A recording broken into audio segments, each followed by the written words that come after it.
Hello everyone. Now our topic of discussion is compiler versus interpreter. यदि हम दोनों को देखें तो दोनों का ही रिलेशन एक प्रोग्राम के ट्रांसलेशन से, यानी these are two ways to translate a program. अब ट्रांसलेट मीन्स क्या कि फॉर एग्जांपल मान लीजिए कि हमारे पास में एक प्रोग्राम है हाई लेवल लैंग्वेज के अंदर, ठीक। अब इस प्रोग्राम को कन्वर्ट करते हैं मशीन लैंग्वेज के अंदर, तो यहाँ पर किसका यूज़ करें? कंपाइलर का यूज़ करें या इंटरप्रेटर का यूज़ करें, या दोनों का ही यूज़ कर सकते हैं? तो दोनों में डिफरेंस क्या है, आखिर हम किसको सिलेक्ट करें? तो इसके लिए हम क्या करते हैं कि एक छोटा सा एग्जांपल यहाँ पर लेके चलते हैं प्रोग्राम का। हमारे पास में कुछ लाइंस ऑफ प्रोग्राम है, मीन्स हमारे सामने सोर्स कोड। कंपाइलर क्या करेगा कि पूरे की पूरे प्रोग्राम को एक साथ ले लेगा और ऑब्जेक्ट कोड के अंदर कन्वर्ट कर देगा, एंटायर प्रोग्राम ऑब्जेक्ट कोड में। ये किसने किया है? कंपाइलर ने। और इस ऑब्जेक्ट कोड को वो स्टोर कर देगा एक फाइल के अंदर। ऑब्जेक्ट कोड बोले या फिर बाइनरी कोड बोले, दोनों एक ही।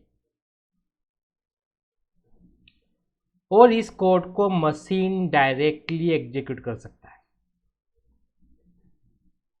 यहां पर हम लोग यूज करेंगे लिंकिंग का। अब यदि हम कुछ एग्जांपल्स ले लें प्रोग्रामिंग लैंग्वेज के, तो जैसे सी प्लस प्लस। अभी हमने डिस्कस किया कंपाइलर के बारे में, अब हम इंटरप्रेटर के बारे में देख लेते हैं, तो हमको डिफरेंस समझने में इजी रहेगा कंपाइलर और इंटरप्रेटर के बीच में। अगर हम लोग क्या करते हैं कि एक छोटा सा सोर्स कोड यहाँ पे लेके चलते हैं फॉर एग्जांपल करने के लिए। Okay, this is a source code. अब इंटरप्रेटर क्या करता है कि एंटायर सोर्स कोड को डायरेक्टली एग्जीक्यूट करता है। अब यदि हम कंपाइलर की बात करें तो कंपाइलर ने क्या किया था? कंपाइलर ने एंटायर सोर्स कोड को पहले ऑब्जेक्ट कोड के अंदर कन्वर्ट किया था, लेकिन ऐसा इंटरप्रेटर नहीं करता है। इंटरप्रेटर क्या करता है कि बिना ऑब्जेक्ट कोड में कन्वर्ट किए उस सोर्स कोड को, या फिर हम लोग बोल सकते हैं कि सोर्स कोड के अंदर जो भी इंस्ट्रक्शंस लिखे हुए हैं उन इंस्ट्रक्शंस को इंटरप्रेटर डायरेक्टली एग्जीक्यूट कर सकता है। देखिए बहुत ही इंपॉर्टेंट पॉइंट है यहाँ पे, यहीं पे हमको डिफरेंस मालूम पड़ जाता है। कंपाइलर ऑब्जेक्ट कोड में कन्वर्ट करेगा, लेकिन इंटरप्रेटर ऐसा कुछ नहीं करेगा। अगर हम एग्जांपल्स देखें तो हमारे सामने एग्जांपल रहता है पाइथन प्रोग्रामिंग, या फिर हम ले सकते हैं one more example that is MATLAB. अब इस सोर्स कोड को, मीन्स कंपाइलर की हम लोग बात कर रहे हैं, अब यदि इस सोर्स कोड को हमने एक बार रन कर दिया, ओके, एक नई फाइल हमारे सामने बन के रेडी आफ्टर रन, तो हमको सोर्स कोड की ज़रूरत नहीं पड़ेगी। हम इस फाइल से इस प्रोग्राम को बार बार रन कर सकते हैं। लेकिन जब बात आती है इंटरप्रेटर की, तो हमको सोर्स कोड की बार बार ज़रूरत पड़ती है प्रोग्राम को रन करने के लिए। अब यदि हम लोग स्पीड की बात करें तो जो कंपाइल्ड प्रोग्राम होता है, ओके, ये फास्ट होता है कंपेयर टू इंटरप्रेटर। यहाँ पे हम लोग बोल सकते हैं कि इंटरप्रेटर की स्पीड स्लो होती है कंपेयर टू कंपाइलर। सो हम तो वर्किंग के थ्रू डिफरेंस देख लेते हैं। ओके, हम लोग यहाँ बात करने वाले हैं वर्किंग की। वैसे हम समझ चुके हैं कि वर्किंग क्या है, बट एग्जाम के पॉइंट ऑफ व्यू से एक डायग्राम के फॉर्म में देख लेते हैं। पहले हम बात करेंगे कंपाइलर की, ठीक है। फॉर एग्जाम्पल मान लीजिए कि हमारे सामने यहाँ पे सोर्स कोड रखा हुआ है। अब इस सोर्स कोड की जाएंगी pre processing. Okay, pre processing करने के बाद हमें क्या मिला यहाँ पर? Object code. देन इस ऑब्जेक्ट कोड की जाएगी प्रोसेसिंग। हमें यहाँ पर क्या मिलेगा? Machine code. मीन्स डायरेक्टली कहाँ पे जा रहा है प्रोसेस होने? मशीन के ऊपर, ठीक। मशीन डायरेक्टली इंटरेक्ट हो रही है अब, ओके, ऑब्जेक्ट कोड के ऊपर। लेकिन जब हम बात करेंगे इंटरप्रेटर की, इंटरप्रेटर में क्या हो रहा है कि जो सोर्स कोड हमारे सामने रखा हुआ है, इस सोर्स कोड की जाएगी pre processing. Okay, then pre processing करने के बाद हमें यहाँ पर ऑब्जेक्ट कोड नहीं मिलेगा, बल्कि हमें यहाँ पर मिलेगा इंटरमीडिएट कोड। एंड इस इंटरमीडिएट कोड को प्रोसेस करेगा इंटरप्रेटर।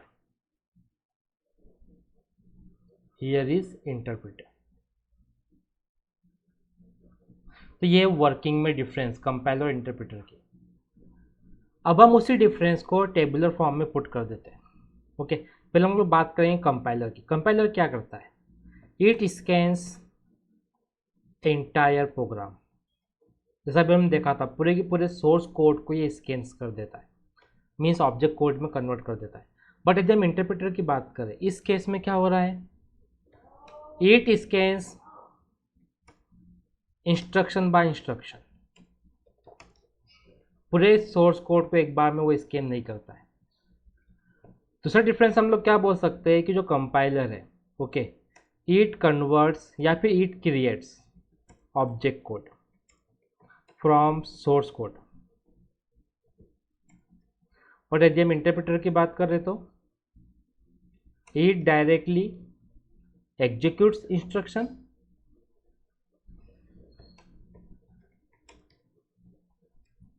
और we can say no object code. Next difference यदि हम लोग देखें, this is for analysis time. Okay, so the analysis time for compiler is more compared to interpreter। जब यदि हम इंटरप्रेटर की बात करें तो the analysis time for interpreter is less compared to compiler।